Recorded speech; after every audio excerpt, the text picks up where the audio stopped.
Hey, good morning, guys. Chris here, and I wanted to put a post up today about keeping positive through tough times when it comes to reaching or achieving goals. Obviously, I work with people who are looking to achieve goals or make change in their life, and I wanted to share a really great exercise with you. It's called clarity of contrast, and I'll give you an example of how this works. So basically, you know when a friend asks you out and they say, "Hey, where do you want to go for lunch?" And they'll say, "Well, I don't want Italian, I don't want Greek, I don't want Thai food." And they'll rattle off a list of everything they don't want. And this tends to be the way people go when they think about what they want to do in terms of goals. They think about what they don't want or what could happen or the negative. And I've talked before about it's the same energy of faith that you use to focus on good things, but most of us use it to focus on bad things, right? It's that whole the glass is half empty versus glass is half full kind of mindset. So this exercise should help you clear up how to use what you don't want to get what you do want.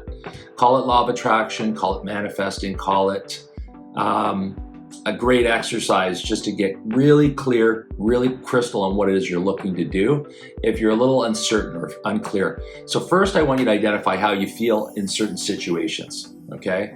Because that's a message to you. You call it bad vibes or a certain feeling, or if you're not feeling good or have, frustration, identify what you're focusing on, because that's a clue, right? And what I want you to do is I want you to have two columns on a sheet. On the left side, I want you to write down everything you're experiencing that you do not like. This could be from everything from relationships to health to finances to career to goals, whatever it is that keeps showing up in your life and making you not feel good. Because how you feel is just, it's a reaction to what you're thinking or focusing on. So give that a try. If you're not feeling good, ask yourself, what am I focused on right now? What am I thinking about? And then we're going to document that. We're going to put that in the left side column. We're going to actually identify it. We're going to look at it. And let's say it's something you have in a partner, or you're having unsuccessful relationships and you start feeling, this always happens to me. I attract the wrong people. One of the things we need to do is get really clear about what it is we do want. So we'll start to identify, I don't want someone who's unsupportive. I don't want someone who doesn't share their feelings. I don't want someone who isn't there for me, or X, Y, Z, whatever it is you're experiencing in that scenario, for example. And now the contrast piece that kicks in here is we describe what we do want, because we already know what we don't want. That's human nature. So now we're going to say what I want in a perfect partner would be ABC. And we're going to do probably the opposite of what we're getting, right? Because that's telling us where to go. So once we do that, we're going to write out a statement basically laying out the perfect mate in this scenario. And what we would say is, you hear a lot of affirmations where they say, I am so happy and grateful that right now I am experiencing or enjoying this. Don't say I am so happy and grateful, because that'll come off as though you're feeling like you're lying to yourself. Because if you say, I am so happy and grateful for this, but it's not happening in your life, it's going to make you feel bad because it's not happening. And you feel like you're lying to yourself. It puts you in a negative state. So I want you to shift that, just a little tweak to it. I want you to say, I am the progress of working towards whatever the goal is. I love that I am working towards whatever the goal is. Because that gives you a little bit of space to grow and develop and work towards getting where you want to be. Too many people put really, really hard stops on things. It's like, I'm either winning or I'm losing, or it's happening really fast or it's not happening fast enough. Just go a little bit easy here. Nothing worth having comes easily. You should have learned this lesson. Unfortunately, we do, and it's a hard lesson, but sometimes people don't always understand that, right? They don't acknowledge the lesson. And it's amazing to me how many people will start a new venture or a new goal and they'll quit. It's already the end of January. We're pushing close to it. How many of you out there have set a resolution for January, whether it was to eat well, to go to bed earlier, to put in extra time at work, work out, spend more quality time with your family, set up some savings accounts, buy a rental property, anything. And you're already waffling, you're failing, and you're falling back to your old ways, your old routines, your old habits. And then what that does is it reinforces the negative thinking of the I don't want this and I don't want that. We've got to do away with that, guys, and we've got to get really clear on where we're going, what we're doing, stick with it. If you keep quitting everything you start doubting yourself because it erodes your self-confidence. It takes away your desire to start something new because you're gonna feel like, well, I failed at this, I failed at that.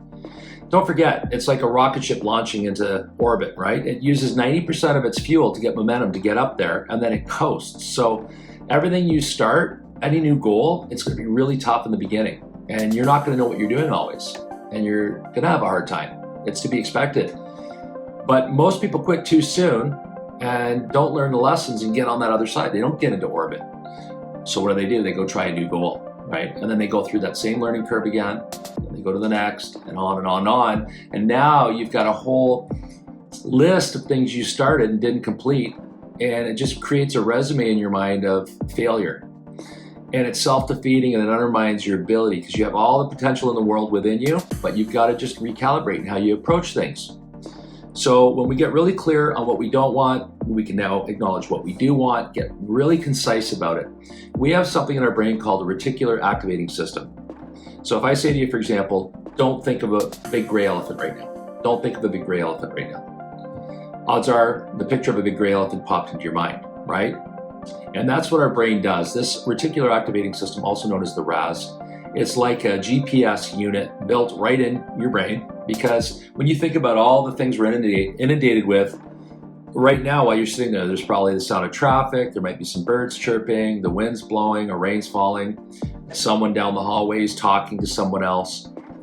Our RAS allows us to block most of that out and kind of dull it out or dim it out so that we can focus on what we need to. So when we actually tell our brains what we want, for example, by getting clear on what our goals are and being very, very concise about it, it would be like driving down the road and looking for red cars. Well, you're probably going to see 10 of them because now you're really dialed in and tuned into looking for red cars. Your brain has been given a specific instruction and it follows exactly what you've told it to do. And it's not unlike setting yourself up for failure by saying, well, what if this happens? What if that happens? And then you have a terrible performance or things don't go the way you planned. They go exactly as you hoped they wouldn't, because that's where you put your energy and focus on. So slowly shift that and give yourself a little time, give yourself a little bit of grace, because things take time when they're worth having. This exercise is really all about having patience, clarity, understanding, focus, and getting feedback. And if you start falling back to the old ways, that's why we write it down, because we have to, through repetition, build that into our reticular activating system. We have to embrace these ideas. And instead of saying, I am so happy and grateful, which again causes frustration when you're not achieving yet, say, I am in the progress of achieving, or I love that I'm working towards, because that's going to give you that ability to know you're progressing, because we are focused on progress, not perfection, right? We're working towards it. And the more we lean into it, the more we take lessons from it, the more we start to see progress, and the more happy we become, and more grateful we become, and the more confident we become. And before you know it, you'll have achieved mastery. And once you start showing yourself that you can achieve something that you set out to do and you stick with it, the sky's the limit, because now you're building your resume of accomplishment, and then you get momentum. So I really hope that resonates with people out there. It's the end of January. I just know I've got some people I work with who are starting to, question, and I just say, guys, you just started this intention not even a month ago, and you're falling back to your old ways. So don't let this happen to you. Remind yourself why you're doing what you're doing. If it's important to you, you'll make it work and you'll stick with it. If you have any questions for me, reach out anytime. You can DM me, email me, whatever you need. I'm here to help. And don't forget, guys, it's all in your hands. Change your story. Have an amazing weekend, and we'll talk to you soon. Cheers.